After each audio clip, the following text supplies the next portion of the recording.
नमस्कार, त्रिनेत्र चूरू अपडेट लेकर हाजिर हूं मैं विनीता शर्मा और आइए अब नजर डालते हैं आज की अपडेट्स पर। चूरू की पूर्व जिला प्रमुख व सामाजिक न्याय एवं अधिकारिता मंत्री मास्टर भंवरलाल मेघवाल की पुत्री बनारसी मेघवाल की पार्थिव देह का आज सुजानगढ़ के चापटिया तलाई के पास स्थित शमशान घाट में अंतिम संस्कार किया गया। बनारसी को उनके छोटे भाई मनोज मेघवाल ने मुखाग्नि दी। इस दौरान राजगढ़ विधायक कृष्णा पूनिया, रतनगढ़ विधायक अविनेश महर्षि, पूर्व मंत्री खेमाराम मेघवाल, पूसाराम गोदारा, कांग्रेस नेता भंवरलाल पुजारी सहित बड़ी संख्या में क्षेत्र के लोग अंतिम यात्रा में पहुंचे व इस दुख की घड़ी में परिवारजनों को ढांढस बंधाया। इस दौरान परिवार के सदस्यों ने सुरक्षा की दृष्टि से पीपीई किट पहनकर शव को मुखाग्नि दी। कृष्णा पूनिया व विधायक अविनेश महर्षि ने डॉक्टर बनारसी के निधन को बड़ी क्षति बताते हुए गहरी संवेदना व्यक्त की। वहीं इस दौरान हर किसी की आंखें नम दिखी। गौरतलब है कि मंत्री मास्टर भंवरलाल 13 मई से बीमार चल रहे थे और वे खुद गुड़गांव मेदांता अस्पताल में एडमिट है। इसके बाद बनारसी मेघवाल ही मंत्री मेघवाल का प्रतिनिधित्व सुजानगढ़ क्षेत्र में कर रही थी। डॉक्टर बनारसी मेघवाल चूरू जिले की पूर्व जिला प्रमुख थी, अखिल भारतीय कांग्रेस कमेटी की सदस्य थी और हमारे जिले के नहीं राजस्थान के दलित नेता, कद्दावर नेता मास्टर भंवरलाल जी मेघवाल साहब जो अभी भी मंत्री हैं, उनकी सुपुत्री थी। न केवल कांग्रेस पार्टी को भारी नुकसान हुआ है, न केवल चूरू जिले को नुकसान हुआ है, बल्कि पूरे राजस्थान की राजनीति में एक बहुत बड़ा गहरा खड्डा बनारसी जी के इस तरह अकस्मात चले जाने से हुआ है। मेरी तरफ से पूरे परिवार को बहुत संवेदनाएं और शोकाकुल परिवार को भगवान से प्रार्थना करता हूं कि हिम्मत देने की प्रार्थना करता हूं। ठीक 10 दिन पहले मेरे साथ में बनारसी जी मेरे विधानसभा क्षेत्र में टूर किया था, पूरे एक दिन का हमने बहुत सारे कार्यक्रम साथ में किए थे।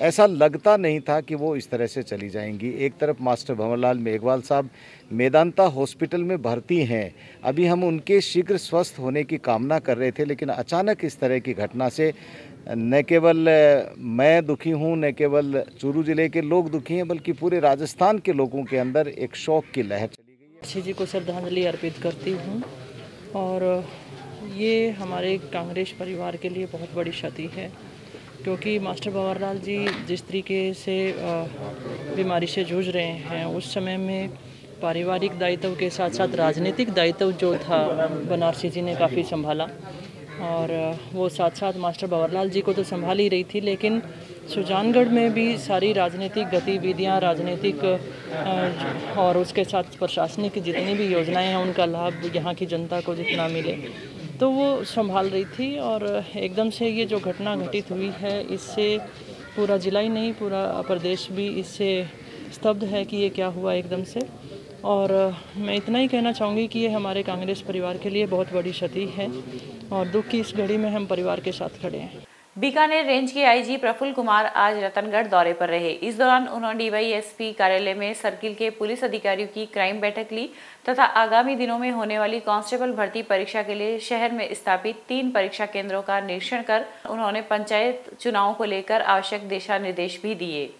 वहीं निरीक्षण के दौरान आईजी ने अवैध हथियारों की धरपकड़ के लिए अभियान चलाने के लिए निर्देश दिए हैं। उन्होंने दीपावली पर्व पर क्षेत्र में होने वाले जुए व सट्टे पर प्रभावी रोकथाम पर बल देते हुए कहा है कि पुलिस ने सटोरियों के खिलाफ अभियान छेड़ रखा है और समय समय पर उक्त कार्रवाई चलती रहेगी। इस मौके पर आईजी ने पुलिस अधिकारियों व जवानों के साथ मैच में भोजन किया। इस दौरान SP Paresh Deshmukh, additional SP Sitaram Mahi, प्रशिक्षु आईपीएस शैलेंद्र कुमार इंदौलिया, डीवाईएसपी गिरधारीलाल शर्मा व नरेंद्र कुमार शर्मा, सीआई महेंद्र कुमार, प्रशिक्षु आरपीएस कैलाश कंवर सहित कई पुलिस अधिकारी उपस्थित थे।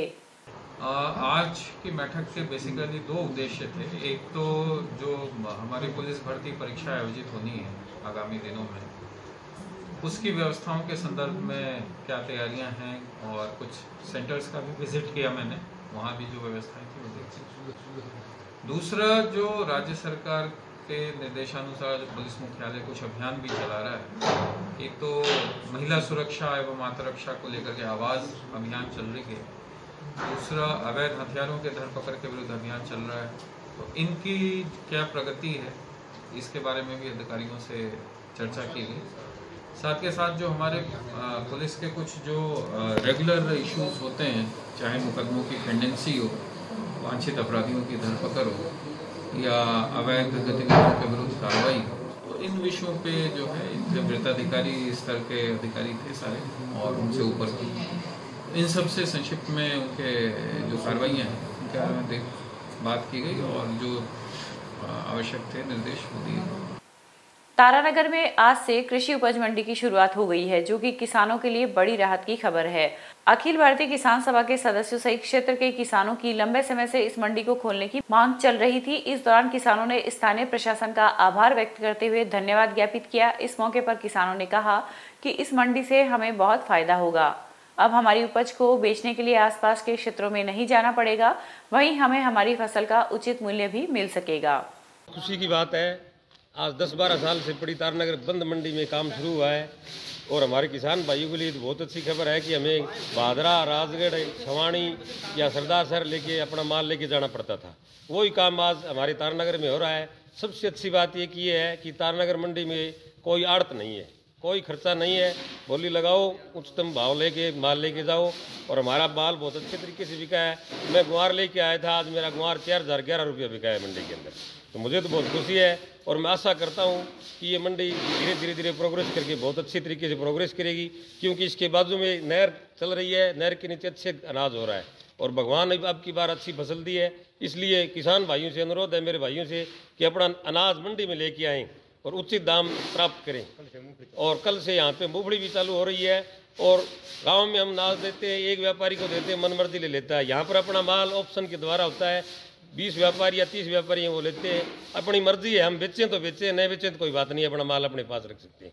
इसलिए सभी किसान भाइयों से अनुरोध है कि ज़्यादा से ज़्यादा मंडी में अनाज लेके आए, ताकि व्यापारी भी यहाँ पर पूरी मात्रा में आए, उनको भी अनाज मिले और अपन को भी फायदा मिले। इसी के साथ धन्यवाद। जय भारत। गौड़ मंडी प्रांगण तारानगर में आज कृषि उपज का व्यापार हमने शुरू किया है। इस जगह हमने लंबे समय से किसानों की डिमांड थी कि हमारे यहाँ व्यापार स्थानांतरण नहीं होने से पैसा नहीं मिल रहा उनको, तो यहाँ पे ये व्यापार आज प्रारंभ किया गया है। इस मंडी की विशेषता ये है कि यहाँ आड़त सिस्टम नहीं है, यहाँ सीधी खरीद है। सीधी खरीद का मतलब कोई भी व्यापारी यहाँ आके खरीद सकता है, उसकी आड़त नहीं लगेगी। इस प्रक्रिया से किसान को ज़्यादा पैसा मिलेगा और मंडी का व्यापार भी मिलेगा। आज यहाँ मूंग के भाव 7200 से ऊपर रहे, जो एक अच्छे भाव है और राज्य की अन्य मंडियों की अपेक्षा ये लगभग सबसे ऊंचे भाव हैं। इससे किसान भी काफ़ी खुश हैं और धीरे धीरे हम लोग और भी सुविधाएं बढ़ाने की कोशिश करेंगे, जिससे यहाँ किसान ज़्यादा आए, ज़्यादा से ज़्यादा व्यापारी आए, ताकि हम इस क्षेत्र का विकास कर सकें। रतनगढ़ की राजकीय जालान कॉलेज के पास निजी बस व कार की भिड़ंत में दोनों वाहन क्षतिग्रस्त हो गए। गनीमत यह रही कि घटना में कोई बड़ी जनहानि नहीं हुई। जानकारी के अनुसार निजी बस सरदार शहर से रतनगढ़ की तरफ आ रही थी तथा कार सरदार शहर की ओर से जा रही थी। जालान कॉलेज के पास दोनों वाहनों की भिड़ंत हो गई। घटना में कार में सवार लोकेश घायल हो गया, जिसका प्राथमिक उपचार करवाया गया। सूचना पर हेड कांस्टेबल महेंद्र कुमार मौके पर पहुंचे तथा दोनों वाहनों को थाना लेकर आ गए। घटना का अभी तक पुलिस में मामला दर्ज नहीं हुआ है। प्रदेश सरकार के निर्देशानुसार व जिला कलेक्टर डॉक्टर प्रदीप के गावंडे के आदेशानुसार दीपावली के त्योहार पर खाद्य पदार्थों की मांग खपत बढ़ने की संभावनाओं के मद्देनजर आम जनता को शुद्ध खाद्य पदार्थ उपलब्ध कराने एवं खाद्य पदार्थों में मिलावट करने वालों के विरुद्ध प्रभावी कार्रवाई करने हेतु दिनांक 28 अक्टूबर से 14 नवंबर तक जिले में विशेष अभियान चलाया जा रहा है, जिसके अंतर्गत आज जिले के तारानगर क्षेत्र में तारानगर तहसीलदार तेजपाल गोठवाल के नेतृत्व में फूल सिंह बाजिया, खाद्य सुरक्षा अधिकारी व कृष्ण कुमार प्रवर्तन निरीक्षक ने 4 फर्मों से 4 नमूने लिए। वहीं जांच रिपोर्ट प्राप्त होने पर नियमानुसार अग्रिम कार्रवाई की जाएगी।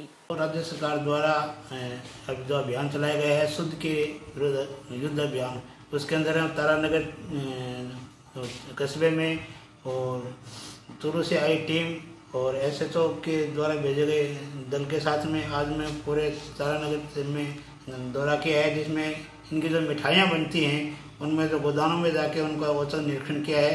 तो उनमें 2-3 जगह सैंपल लिए गए। एक राजगढ़िया जो मिष्ठान भंडार है उसका गोदाम है, उससे सैंपल लिए गए हैं। एक ये संजीवनी हॉस्पिटल के पास में है जोधपुर मिष्ठान भंडार, वहाँ से सैंपल लिए गए हैं। और एक बाजार में कोई जैन स्टोर है उसमें से भी सैंपल लिए गए हैं। ये सैंपल है, ये जयपुर भेजे जाएंगे, उसके बाद में इनके ऊपर कार्रवाई होगी। इसी दौरान राजगढ़िया का जो गोदाम है वहाँ से 46 किलो पॉलीथीन भी जब्त किया गया है और ये जो अभियान है ये दीपावली के बाद तक चलेगा। कल 31 अक्टूबर से 15वीं विधानसभा का 5वां सत्र शुरू होने जा रहा है। इस सत्र के दौरान विधानसभा में हाल ही में संसद से पास हुए 3 कृषि कानूनों को निष्क्रिय करने के लिए बिल रखे जाएंगे। इसी सत्र में इन 3 कृषि कानूनों के साथ ही किसानों के हितों को संरक्षित करने के लिए राजस्थान सरकार दीवानी प्रक्रिया सहित 1960 में परिवर्तन कर किसान की 5 एकड़ तक की किसान भूमि को कुर्क नहीं करने का संशोधन लेकर आएगी। वहीं अब मास्क को लेकर भी कानून विधानसभा क्षेत्र में लाया जाएगा।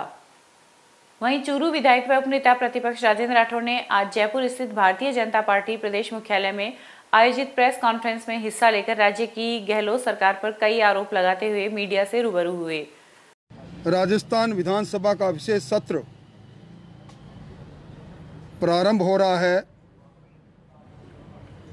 और एक ऐसे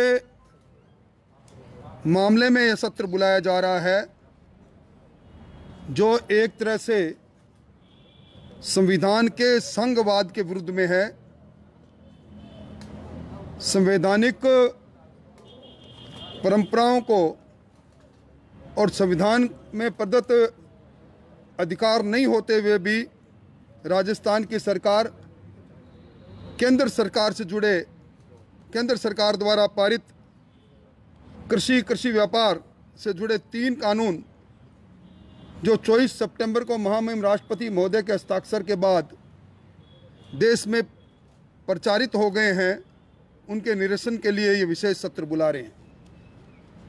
राजस्थान विधानसभा का विशेष सत्र निश्चित तौर पर आहूत होना चाहिए, पर आहूत इस बात को लेकर होना चाहिए कि इस बार नेशनल ब्यूरो रिकॉर्ड की जो ताज़ा रिपोर्ट आई है, नेशनल क्राइम ब्यूरो रिपोर्ट की, उसने राजस्थान के अंदर कानून व्यवस्थाओं की धज्जियां उखेड़ दी।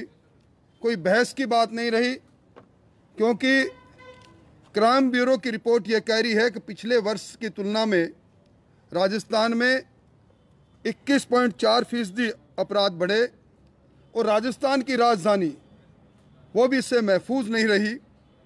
राजस्थान की राजधानी में 30.7% अपराध बढ़ना इस बात को साबित कर रहा है कि राजस्थान में आम आदमी राजधानी सहित सभी महानगरों में दहशतगर्दी की जिंदगी जी रहा है। जिला मुख्यालय पर आज भारतीय जनता पार्टी की ओर से पंचायत समिति चुनाव तैयारियां हेतु स्थानीय दादू भवन में कार्यकर्ताओं की बैठक हुई, जिसमें संभाग चुनाव प्रभारी माधोराम चौधरी, जिला चुनाव प्रभारी कैलाश मेघवाल, सह जिला चुनाव प्रभारी दिनेश धाबाई, जिला संगठन प्रभारी रामगोपाल सुथार, जिला अध्यक्ष पंकज गुप्ता सहित पार्टी के अनेक वरिष्ठ पदाधिकारियों ने चुनाव तैयारी हेतु कार्यकर्ताओं को तैयार रहने के लिए कहा। इस अवसर पर बोलते हुए संभाग चुनाव प्रभारी माधोराम चौधरी ने भाजपा के कार्यकर्ताओं को रात दिन एक करके चुनाव में जुटने तथा पार्टी को आगामी चुनाव में सफल बनाने हेतु प्रयास करने के लिए कहा। उन्होंने कहा कि कांग्रेस की असक्षमता से आम आदमी परेशान है तथा वह भाजपा की ओर उम्मीद भरी नजरों से देख रहा है। वहीं कार्यक्रम को निवर्तमान जिला प्रमुख हरलाल सहारण, पूर्व विधायक अशोक पीचा, खेमाराम मेघवाल, विधानसभा प्रत्याशी राकेश जांगीर, पूर्व जिला अध्यक्ष पंकज शर्मा व डॉक्टर वासुदेव चावला ने भी संबोधित किया। हमें प्राप्त करना है और किस तरह से हम चुनाव लड़ें और हमें जो निश्चित रूप से 7 पंचायत समिति और जिला परिषद बनानी है और उसके मंत्र क्या होंगे, किस तरह से हम कांग्रेस को फील्ड में जाके परास्त करेंगे, इस सब के सारे मंत्र, सारे विधि और सारे मैनेजमेंट के गुण हम अपने नेताओं से सुनेंगे, सीखेंगे। रतनगढ़ तहसील के गांव छोटड़िया के श्री करणी माता मंदिर में लोक कल्याण धर्मार्थ चैरिटेबल ट्रस्ट दिल्ली व श्री करणी युवा मंडल छोटड़िया के संयुक्त तत्वाधान में 1 दिवसीय निःशुल्क नेत्र जांच शिविर का गुरुवार को आयोजन किया गया। शिविर में डॉक्टर सुनील राजपूत, डॉक्टर धर्मेंद्र, मनु सूद एवं चुन्नीलाल वर्मा द्वारा अपनी सेवाएं दी गई। इस दौरान 150 लोगों की आंखों की जांच कर उन्हें निःशुल्क दवा व चश्मों का वितरण किया गया। शिविर में श्री करणी युवा मंडल के सदस्य मनोज चारण, नरसी दान चारण आदि ने अपनी सेवाएं दी। आयुर्वेद विभाग बीकानेर संभाग के अतिरिक्त निदेशक गोपाल मिश्रा ने रतनगढ़ के गांव गुसाईसर के राजकीय आयुर्वेद औषधालय का आज निरीक्षण किया। निरीक्षण के दौरान औषधालय प्रभारी लीलाधर शर्मा ने समस्त रिकॉर्ड प्रस्तुत किए तथा औषधालय का निरीक्षण करवाया। इस अवसर पर अतिरिक्त निदेशक ने भवन व्यवस्था एवं पौधरोपण कार्य की सराहना करते हुए आवश्यक दिशा निर्देश दिए। इस दौरान मिश्रा ने कहा कि कोरोना वायरस संक्रमण के इस दौर में स्वास्थ्य से जुड़े महकमों के अधिकारियों व कार्मिकों का दायित्व है कि वे लोगों को उनकी सेहत व दैनिक दिनचर्या के प्रति जागरूक करें। भारतीय जनता पार्टी के शहर मंडल अध्यक्ष दीनदयाल सैनी के सानिध्य में आज नगर महामंत्री चंद्र प्रकाश शर्मा के जन्मोत्सव पर देपालसर स्थित गौशाला में गायों को गुड़ खिलाकर जन्मदिन मनाया गया। वहीं इस अवसर पर सालासर बालाजी महाराज के दर्शन कर संत रत्नाथ जी से आशीर्वाद प्राप्त किया गया। इस मौके पर जिला प्रवक्ता सुशील लाटा, मंडल मीडिया प्रभारी अजय तंवर, शक्ति केंद्र संयोजक अरुण शर्मा सहित पार्टी के अनेक कार्यकर्ता मौजूद थे। चूरू मुख्यालय पर आज जश्न ईद मिलादुन्नबी के मुबारक दिन पर युवा कायमखानी वेलफेयर सोसाइटी द्वारा हर साल की तरह शहर की झुग्गी झोपड़ी बस्तियों में गरीब जरूरतमंद बच्चों को आने वाली सर्दी के बचाव के लिए गर्म कपड़े और फल फ्रूट्स वितरित किए गए, जिसमें सोसाइटी के सभी सदस्यों ने अपनी मौजूदगी दर्ज दिखाई। इस दौरान सोसाइटी के अध्यक्ष सिकंदर खान ने सभी को कोरोना महामारी से बचने के लिए उचित दूरी बनाए रखने व मास्क लगाने की सलाह दी। सरदार शहर पुलिस ने आज चोरी के मामले में एक आरोपी को गिरफ्तार किया है। थाना अधिकारी सतीश कुमार यादव ने बताया कि सोमनाथ आश्रम के पास एक शिक्षक किराए के मकान में रहता है।